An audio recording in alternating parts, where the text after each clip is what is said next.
صدقات یعنی زکات و خیرات تو مفلسوں اور ناداروں اور کارکنان صدقات کا حق ہے،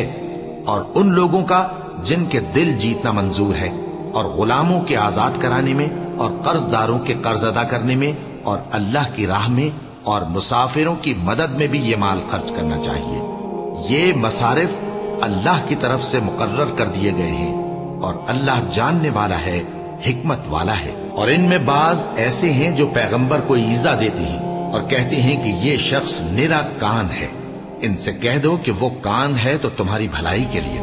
وہ اللہ کا اور مومنوں کی بات کا یقین رکھتا ہے، اور جو لوگ تم میں ایمان لائے ہیں ان کے لیے رحمت ہے، اور جو لوگ اللہ کے رسول کو رنج پہنچاتے ہیں ان کے لیے عذاب علیم تیار ہے۔